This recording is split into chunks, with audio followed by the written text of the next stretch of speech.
नमस्कार, आप देख रहे हैं यूके न्यूज लाइव। आपके साथ मैं हूं आरती। पेश है उत्तराखंड की आज की खास खबरें। भगवानपुर पुलिस ने एक ऐसे मामले का खुलासा किया है जिसमें 40 टन सीमेंट से भरा ट्रक कैप्सूल पंजाब से विकासनगर के लिए चला और बीच में ही गायब हो गया था।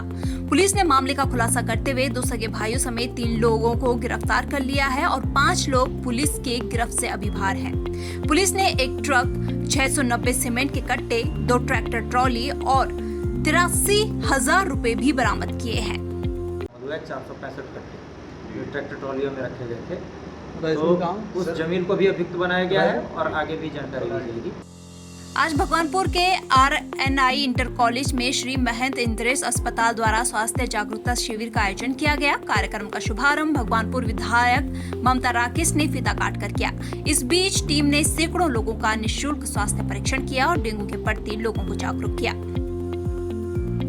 महंत इंद्रेश देहरादून हॉस्पिटल के द्वारा RNI इंटर कॉलेज में हमारे आह्वान पर, क्योंकि डेंगू भयंकर रूप ले रहा है, महामारी का रूप ले रहा है, इस स्थिति को देखते हुए यहाँ स्वास्थ्य शिविर लगाया गया है, जिसमें सभी ग्रामवासी आसपास के गाँव वाले आकर स्वास्थ्य लाभ के लिए इस कैंप का लाभ ले रहे हैं। और इसमें बुखार, जुकाम, खांसी और डेंगू, चिकनगुनिया, इन बीमारियों के लिए विशेष रूप से आज जांच, दवाएं, उपचार इसका और इसके लिए कैसे हम इससे बच सकते हैं, अगर हो जाए तो किस तरह से हमें क्या क्या सावधानियाँ रखनी। हरिद्वार रोड के विकास प्राधिकरण के नाम पर ठगी करने का मामला सामने आने के बाद हरिद्वार विकास प्राधिकरण एक्शन में दिखाई दे रहा है। दरअसल गुरुवार को प्राधिकरण का फर्जी कर्मचारी बनकर निर्माणाधीन भवनों के मालिकों को धमकाने और पैसे मांगने का वीडियो सोशल मीडिया पर वायरल होने के बाद प्राधिकरण ने आरोपी व्यक्ति के खिलाफ मुकदमा दर्ज करने के साथ साथ विकास प्राधिकरण के कर्मचारियों के लिए गाइडलाइन जारी की है। प्राधिकरण के सचिव उत्तम कुमार ने कहा कि प्राधिकरण के कर्मचारियों को यूनिक ID दी जाएगी।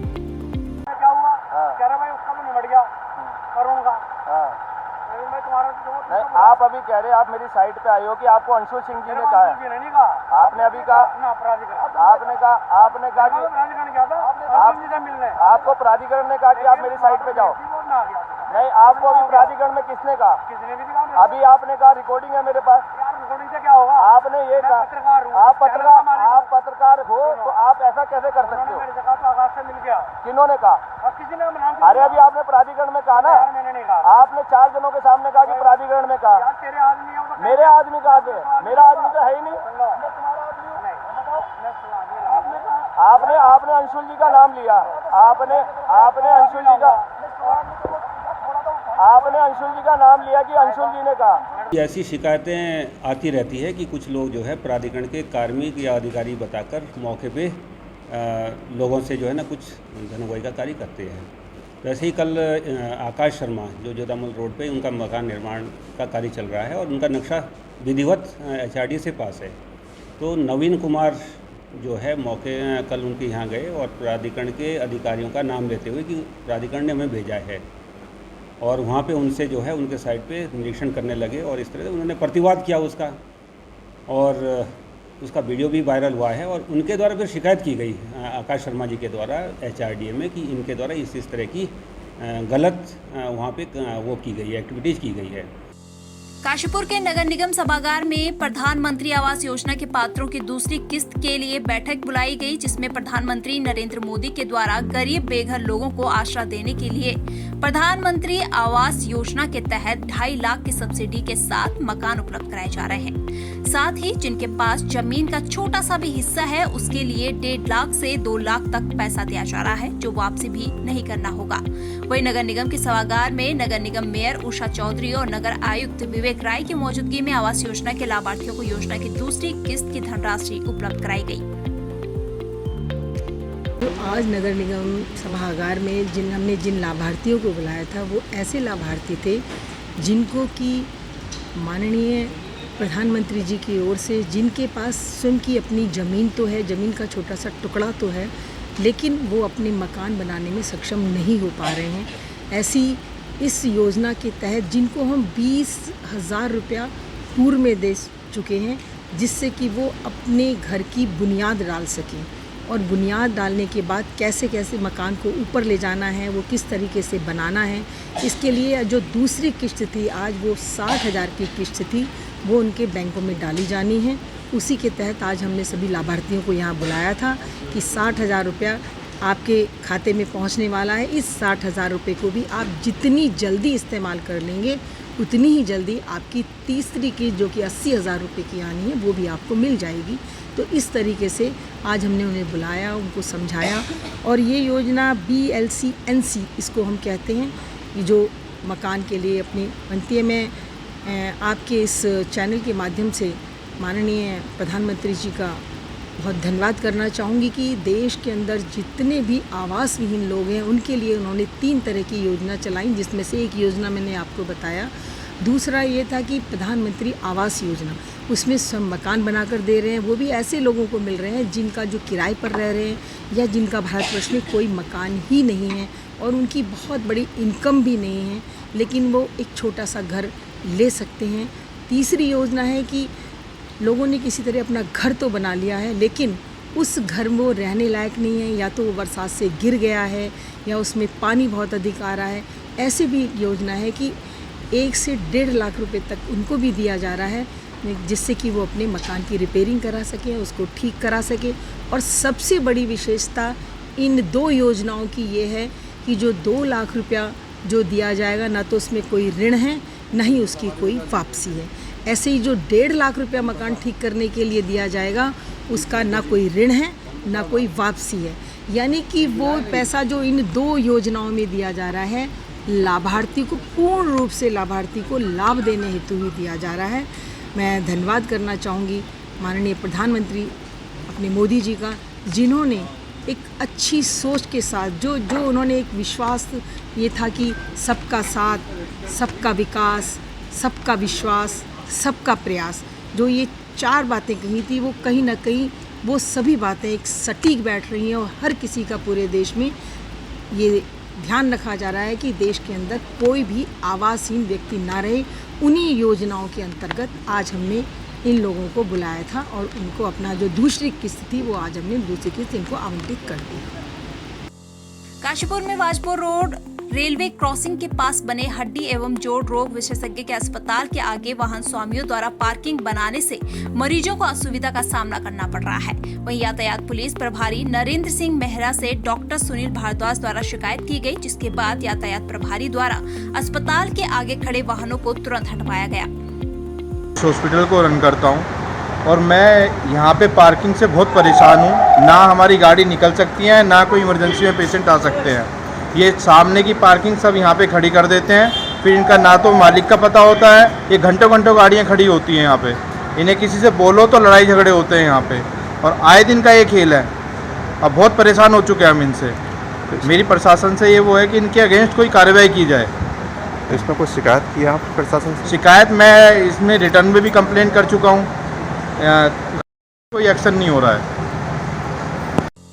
खटीमा विधानसभा क्षेत्र में झनकैया थाना क्षेत्र के अंतर्गत आने वाली लोहिया हेड रोड पर कुछ स्थानीय युवाओं द्वारा सोशल मीडिया रील बनाने के लिए राह चलती महिला के साथ अभद्र व्यवहार किया जाने का वीडियो इन दिनों सोशल मीडिया पर वायरल हो रहा है, जिसका संज्ञान लेते हुए झनकैया थाना पुलिस प्रशासन ने मुकदमा दर्ज कर घटना के लिए जिम्मेदार अभियुक्तों की पहचान कर ली है और उनके विरुद्ध आवश्यक कानूनी कार्रवाई की जा रही है। ये सोशल मीडिया के माध्यम से प्रकरण प्रकाश में आया था, फिर उसमें जो है पीड़ित और जो अभियुक्त हैं उन्हें चिन्हित किया गया और इसमें सुसंगत धाराओं में अभियोग पंजीकृत कर लिया गया है इसमें, और इनके विरुद्ध कड़ी वैधानिक कार्रवाई की जा रही है। लखीमपुर से देहरादून जा रही एक प्राइवेट बस अनियंत्रित होकर सितारगंज के पास नेशनल हाईवे 74 पर ग्राम सिसैया के पास डिवाइडर पर चढ़ गई, जिससे यात्रियों से भरी बस पलट गई। बस के पलटने से लगभग 2 दर्जन से अधिक यात्री घायल हो गए हैं। वहीं स्थानीय लोगों की मदद से सभी घायलों को जिला अस्पताल और सामुदायिक स्वास्थ्य केंद्र सितारगंज में भर्ती कराया गया है। साथ ही पुलिस मामले की जाँच में जुट गई है। जाँच के बाद ही कार्रवाई अमल में लाई जाएगी। ऐसा है, लखीमपुर किले से बस आ रही थी, डिवाइडर से टकरा गई और पलट गई है। इस सूचना पर फौरन ही पुलिस कर्मचारी मौके पर पहुंचे और मैं भी मौके पर पहुंचा हूँ। घायलों को सभी को रेस्क्यू करके अस्पताल, डिस्ट्रिक्ट अस्पताल और प्राइवेट हॉस्पिटल में भेजा जा चुका है और उनका सामान निकाल के सुरक्षित कर दिया गया। हाँ, बोलते हैं सर। और देहरादून के लिए जा रही थी, बहुत ही स्पीड में बस थी सर, बहुत ही स्पीड में। फिर जिसने स्टीयरिंग नहीं संभाल पाई और जो है ठोक दिया सर। आज 9:55 पे हमारे पास आज नया गांव साइड से बस से घायल अवस्था में पेशेंटों को लाया गया था, जिसमें टोटल 17 पेशेंट हैं। उसमें कुछ फीमेल पेशेंट और कुछ मेल पेशेंट हैं, जिनमें से एक पेशेंट को अभी स्कैपुला का फ्रैक्चर होने के चक्कर से हमने आगे रेफ़र किया है। बाकी पेशेंटों का उपचार और एक्सरे यहीं पे किया जा रहा है। अभी हमारे पास जो पहुँचे हैं वो 17 पेशेंट पहुँचे हैं। हाँ, बाकी और अगर आएंगे हमारे पास तो उसकी सूचना हम आपको प्रोवाइड करेंगे। रेफर एक पेशेंट हुआ जिसका स्कैपुला का फ्रैक्चर था, तो ऑर्थोपेडिक आगे रेफर किया गया है। पौड़ी में एडिशनल चीफ जस्टिस मजिस्ट्रेट की अदालत ने ऋषिकेश के पास एक रिजॉर्ट में बने अवैध कसीनो में जुआ खेलते हुए पकड़े गए अभियुक्तों को जमानत दे दी है। जुआ अधिनियम के अंतर्गत 32 अभियुक्तों को एडिशनल चीफ जस्टिस मजिस्ट्रेट प्रतीक्षा केसरवानी की अदालत ने जमानत पर रिहा कर दिया है।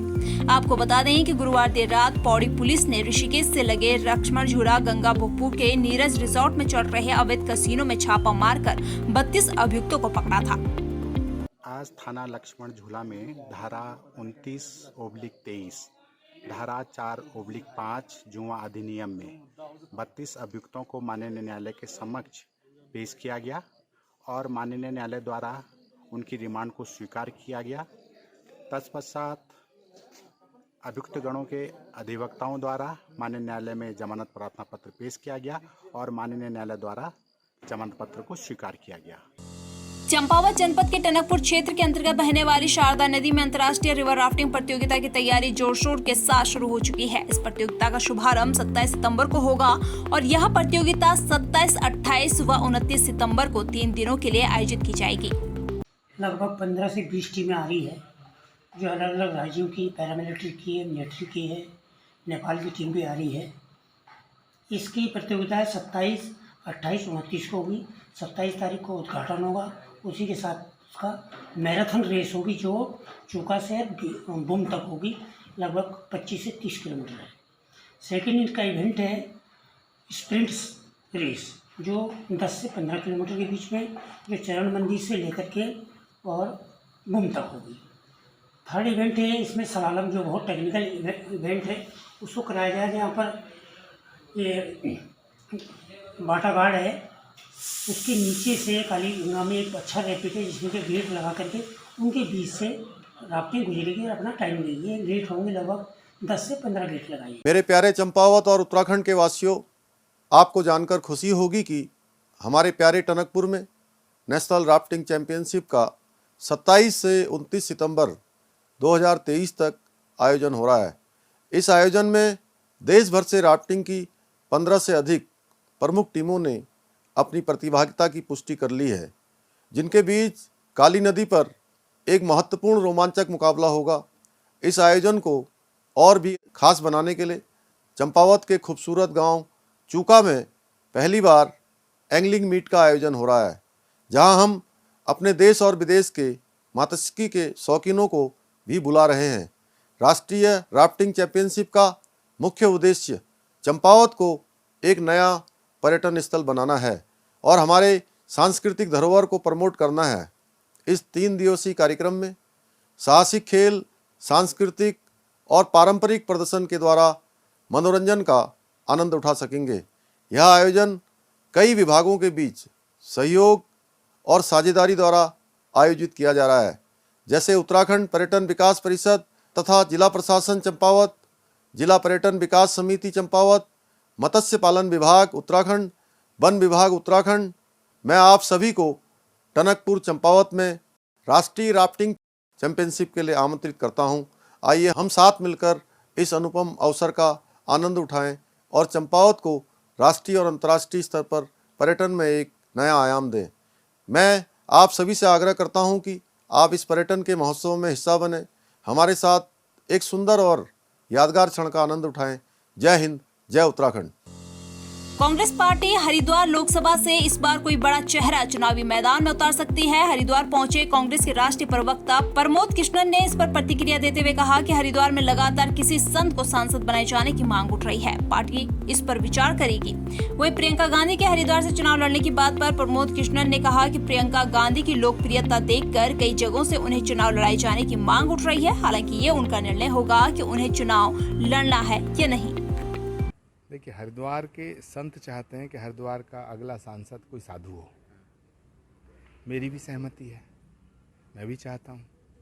लेकिन अगर प्रियंका गांधी जी चुनाव लड़ना चाहती हैं, उनको तो पूरे देश में से आवाज़ उठ रही है कि प्रियंका गांधी जी चुनाव लड़ें। हरिद्वार वाले भी चाहते हैं प्रियंका गांधी चुनाव लड़ें, लखनऊ वाले भी चाहते हैं, अमेठी वाले चाहते हैं, बम्बई वाले चाहते हैं, दिल्ली वाले चाहते हैं।